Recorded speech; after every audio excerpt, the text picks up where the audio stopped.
सती नारी पतिव्रता नारी आज्ञा गोटे नारी ना तार पादर धूली की भगवान कहीं धरवे।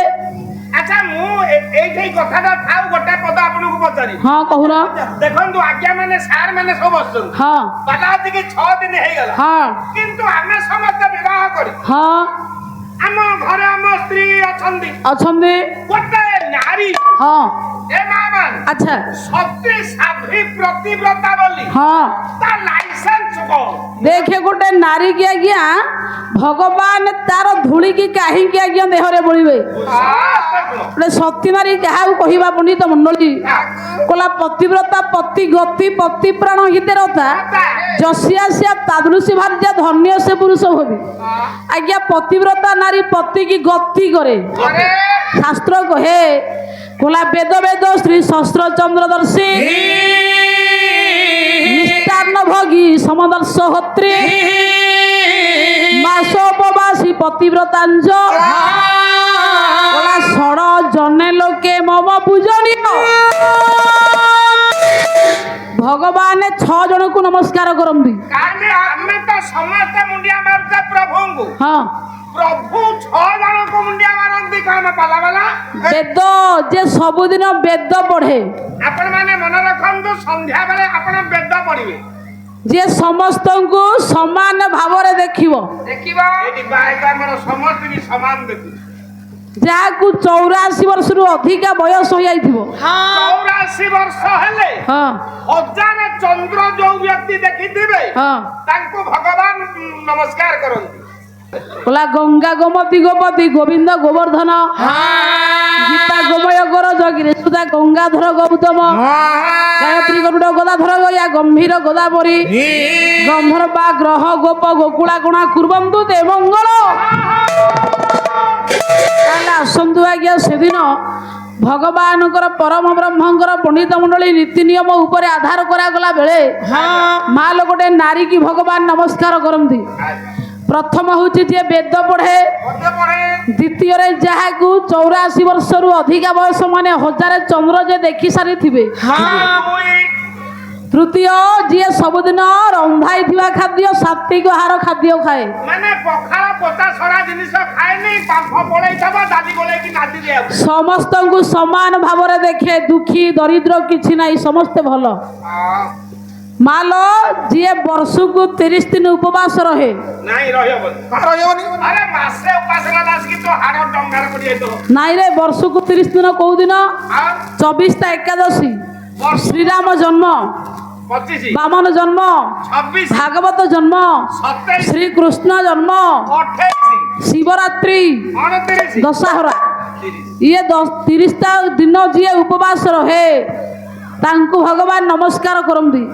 षष्ठ हूँ पंडित गोटे पतिव्रता नारी बापा जी स्वामी की भक्ति करे जहाँ कोड़िया भागवत जगन्नाथ दास लिखिले बोला पूर्वर्जित कर्म नहीं जे जहाँ स्वामी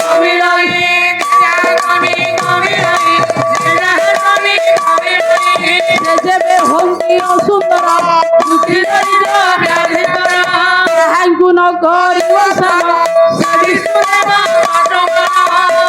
न पंडित मंडली गोटे नारी गुण को नहीं स्वामी दि जाए ता रूप को नहीं नुआ रूपवंती हेले ताकू भगवान भल स्वामी दिए ना चरित्र परि धन नहीं हजिले प्राप्त नुहई जदि चरित्र भल अच्छी ताहले सब भल कहीं ना माँ माने भगवान देखिबे भीतर को आमे देखिबा बाहर को भगवान देखिबे चरित्र आमे देखुचे चित्र जार गुण कर्म जति की निष्कलंक पवित्रमय तार आसन पणिते सेते उन्नत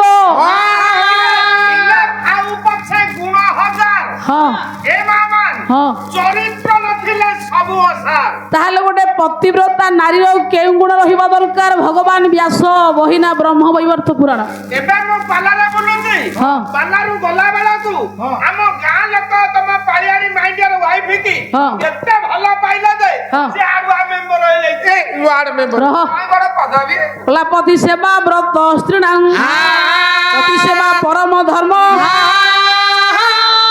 पति सेवा परम सत्य दान तीर्थानुतीर्थ सर्वदेवमय स्वामी सर्वदेवमय सुचे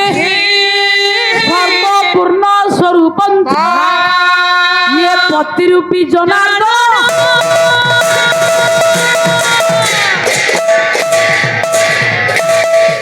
ଗୋଟେ ନାରୀ ସବୁବେଳେ ଚାହିଁବ ମୋ ସ୍ୱାମୀ ଧର୍ମ, ମୋ ସ୍ୱାମୀ ଅର୍ଚ୍ଚନା, ମୋ ସ୍ୱାମୀ ସତ୍ୟ, ମୋ ସ୍ୱାମୀ ହେଉଛି ମୋ ପାଇଁ ତପସ୍ୟା ସାକ୍ଷାତ ଭଗବାନ। ଯାହାକୁ ପଣ୍ଡିତ ମଣ୍ଡଳୀ ଆପଣ ମାନଙ୍କର ବିଶ୍ୱଗୁରୁ ବାବା ବାଇଆ କହିଲେ ଯେଉଁ ଘରେ ନାରୀ ପୁରୁଷେ ସଦା ଦିଅ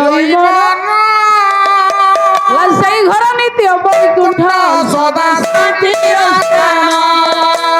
আমি সেই নারীর দেবতা বন্ধু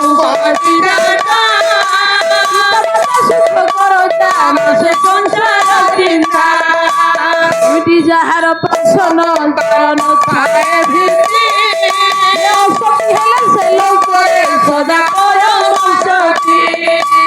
আমি সেবা যে ন করে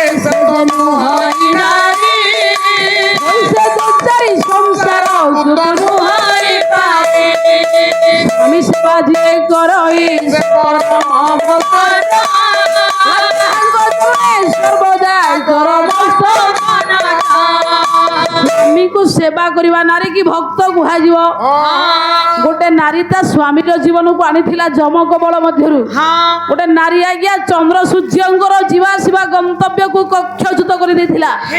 ସେଇଥିପାଇଁ ମା ମନେଲ ଗୋଟେ ନାରୀ କି ଭଗବାନ ସବୁବେଳେ ଆଜ୍ଞା ସମ୍ମାନ ଦିଅନ୍ତେ। କାର୍ଯ୍ୟସୁ ମନ୍ତ୍ରୀ କରୁଣେଶୁ ଦାସୀ ସ୍ନେହେଶୁ ମାତା କ୍ଷମୟା ଧରିତ୍ରୀ ଜଗତରେ ନାରୀ ଜନ୍ମ ବିଚିତ୍ର ପ୍ରକାର ଜନନୀ ଭଗିନୀ ଯାୟା ରୂପରେ ଆଧାର। ତାପରେ ପଣ୍ଡିତ ମଣ୍ଡଳୀ ନାରୀ ଆଜ୍ଞା ବ୍ରହ୍ମା ରୂପରେ ମା ରୂପରେ ଜନ୍ମ ଦିଏ। ନାରୀ ଆଜ୍ଞା ଶିବ ରୂପରେ ପତ୍ନୀ ରୂପରେ କାଳ ହୋଇ ସଂହାର କରେ। ନାରୀ ପଣ୍ଡିତେ ଭଗ୍ନୀ ରୂପରେ ବିଷ୍ଣୁ ରୂପରେ ଭରଣ ପୋଷଣ କରେ। ନାରୀ ଆଦ୍ୟ ମଧ୍ୟ ପ୍ରାନ୍ତ ନାରୀ କି ପଣ୍ଡିତେ ଭଗବାନ ସମ୍ମାନ ଦିଅନ୍ତି। ତାହେଲେ ସେଦିନ ମା ମାନେ ଦେଖନ୍ତୁ ଗୋଟେ ପତିବ୍ରତା ନାରୀର ପାଦ ଧୂଳିରେ ସ୍ନାନ କରିବା ପାଇଁ ଭଗବାନଙ୍କୁ ନାରଦ ସୂଚନା ଦେଲେ। ଏଥର ଯାହା ଜଣା ପଡିଲା ମାନେ ସ୍ତ୍ରୀ ମାନେ ସ୍ୱାମୀଙ୍କର ସେବା କରିବା ଦରକାର। ବିଲବାଡିରେ ଖଟିକି ଆସିଲେ ସୋରିଷ ତେଲ ଟିକେ ମାଲସ କରିଦେବେ, ମୋଡାମୋଡି କରିଦେବେ। ସ୍ୱାମୀ ସେବା ଯୋଉ ସ୍ତ୍ରୀ କରିବ ସେ ହଉଛି ମାନେ ଭଲ ସ୍ତ୍ରୀ, ପରମ ସତୀ। ଏଇ କଥା ଆମ ଗାଁରେ ଆପଣ କହିଥିଲେ। କହିଥିଲେ।